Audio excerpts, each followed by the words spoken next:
Alright guys, we're going to do an unboxing here of the Fifine K690 microphone. This is a USB microphone and it's billed as a microphone for podcasting and streaming. So right away I can tell you that this has got some good weight to it. That's usually a pretty good sign for tech that is well built. Again, that's the Fifine K690. I don't see the model number listed anywhere on this box. On the back here we do have some system requirements and tech specs. I'm going to throw a picture of this up on the screen and leave that up for about 5 seconds. So if you want to take a look at those specs, pause the video right here.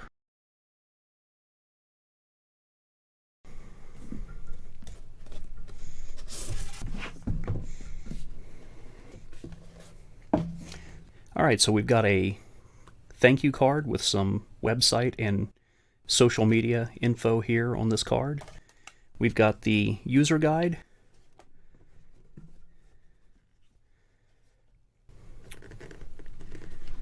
I'm guessing that this is the cable for the thing. Yep, this is the USB cable. This is actually a pretty nice cable. Hold on just a second, I want to show you the difference. A few years ago, I bought some Samson Q2Us, and this is the cable that came with those Samsons.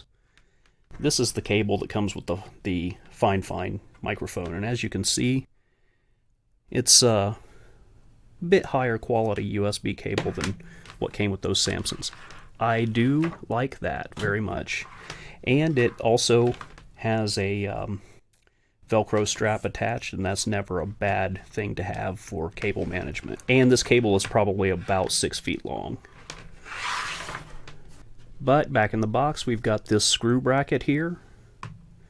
We've got the microphone itself. And, oh yeah, this thing has got some weight to it. This is a very heavy-duty aluminum. And this thing is built really, really well. On the bottom here, we've got where our USB cable plugs into this right here. We've got a spot for listening with headphones, and we've got this screw mount here if we would want to attach this to a boom arm. For this review, I'm just going to use this stand here because this will be just fine, and this has got... It's very sturdy. I really like this stand, and I like the construction of this. This is the front of the microphone, and we've got volume control for our headphone output, and it looks like a mute button here where we can mute the mic. That's very nice. We've also got a gain control knob here, and we can change the pattern of the microphone. I looked at some of the specs of this microphone earlier, and I saw a picture of the inside of this. I don't know if this... I don't know if this is made to come off. I'm not going to force it, but this microphone has 3 different mics inside here, and you've got our pattern knob here, and we can change the kind of pickup pattern that this microphone has. I really like that. Here's the bottom of the microphone, and this is exclusively a USB mic. So there is no XLR output on this microphone. I'll show you here on one of these Samson Q2Us that I bought a few years back. It has a USB output, but it also has the option that you can run it into XLR if you want. The nice thing about this being exclusively a USB microphone is that it's just plug and play. We're going to plug this into our PC, it'll most likely pick it up, and we'll be up and ready to roll in no time with this thing. And it does not require any kind of USB mixer or audio interface to use this. Everything that you need to get up and going is right here. And as far as setup, you simply just plug this end of your USB cable into this port of the microphone, and then we're going to plug this other end into a USB port on the PC, and we should be ready to go. I'm just going to plug this end into my USB hub.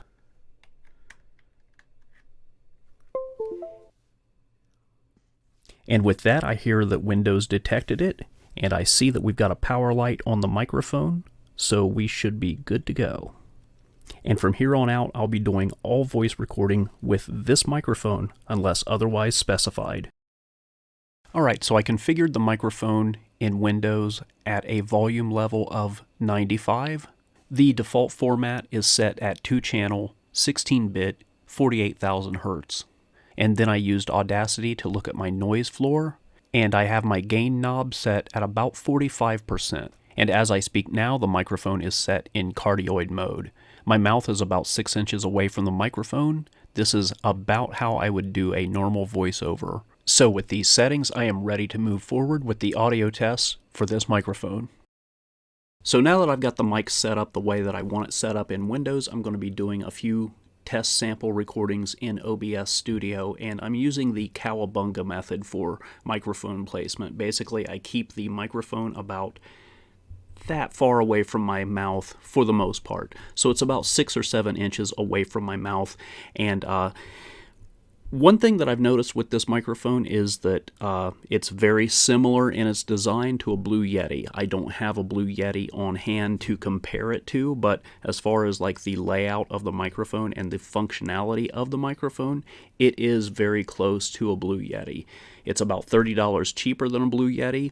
I don't have a Blue Yeti on hand to do those kinds of comparison testings, so I'm going to record as many sound samples with this microphone as I can, and you can make that decision for yourself as to whether or not this is a good buy for you. But right now I'm recording this in cardioid mode, and I'm going to go through all of the modes and give you as many sound samples as possible with this microphone. But first, let's get a plethora of plosives out of the way. Peter Piper picked a peck of pickled peppers. Peter Piper picked a peck of pickled peppers. And here's how it handles sibilants. Sally Smith has a sack of sneaky snakes. Sally Smith has a sack of sneaky snakes. I'm recording this current sound sample of the Fifine K690 in cardioid mode, and this is what it sounds like when I'm speaking directly into the front of the microphone. This is what it sounds like when I'm speaking to the left of the microphone, and this is what it sounds like when I'm speaking to the right of the microphone. And this is what it sounds like when I'm speaking into the back of the microphone. And this is what it sounds like in cardioid mode at about 2 feet away. Now I'm speaking into the front of the mic in stereo mode. And now I'm speaking off to the left of the mic in stereo mode. Now I'm speaking off to the right of the mic in stereo mode. And now I'm speaking into the back of the microphone in stereo mode. And this is what the microphone sounds like in stereo mode at about 2 feet away. I've switched over to omnidirectional mode, and now I'm speaking into the front of the microphone in omnidirectional mode. Now I'm speaking off to the left of the microphone in omnidirectional mode. Now I'm speaking off to the right of the microphone in omnidirectional mode. Now I'm speaking into the back of the microphone in omnidirectional mode. Now I'm speaking into the microphone in omnidirectional mode at about 2 feet away. Now I'm speaking into the front of the microphone in dual mode. This is the mode that is set up for interviews. Now I'm speaking off to the left of the microphone in dual mode. Now I'm speaking off to the right of the microphone in dual mode. Now I'm speaking into the back of the microphone in dual mode. Now I'm speaking into the front of the microphone in dual mode at about 2 feet away. Now I'm speaking into the back of the microphone in dual mode at about 2 feet away. And for the sake of comparison, this is what a Samson Q2U sounds like. Now the difference between this microphone and the Fifine microphone is that this is a dynamic microphone, and you really need to get right up on there to get the best sound out of this microphone. As I move further away from the Samson Q2U, the audio quality really begins to drop off. And if you're curious what a feminine voice sounds like on this microphone, I got my daughter to record a sound sample. You can take a listen to that right now. Hey everyone, my dad asked me to record the sound sample so that you can hear how a feminine voice sounds when speaking into the Fifine K690. Alright, so to wrap up, I think this is an excellent microphone, especially for anybody who's looking to get into entry-level podcasting and maybe you don't have a huge budget, but you do want a good sound. It's also a great microphone for YouTube video production, and I think it's an awesome microphone for video game streaming and things like that. I love the solid construction of the microphone, and if there's ever a zombie apocalypse, this is going to be my blunt weapon of choice. This thing is just a beast in its construction. The audio output headphone jack of this microphone sounds superb. I can't tell any difference between this microphone audio output and the Samson Q2U audio output, for example. So with all of that being said, I do have a few minor criticisms of the microphone. For one, I don't care for the how the USB cable comes out of the bottom of the microphone when you use it with this stand. I think it's a little bit tight and doesn't really give you a lot of leeway as far as like movement on the microphone. Not a big deal, but I would have preferred for stand use the USB cable coming out of the back of the microphone instead of the bottom. As much as I really do like the stand that comes with this microphone, if I end up using it long term, I'm probably going to end up putting this on some kind of overhead rig of some sort. Also, as far as like placement of the knobs, you've got your audio control knob on the front and your mute button on the front, and you've got your mode control and your microphone gain knob on the back of the microphone. Not a big deal, but like I would have preferred to have everything on the front.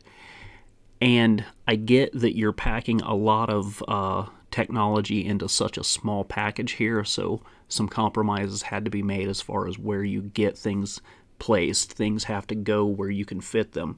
But if it were up to me, I would much rather have the microphone gain control knob on the front of the mic and the headphone audio control knob on the back if I had to make that compromise.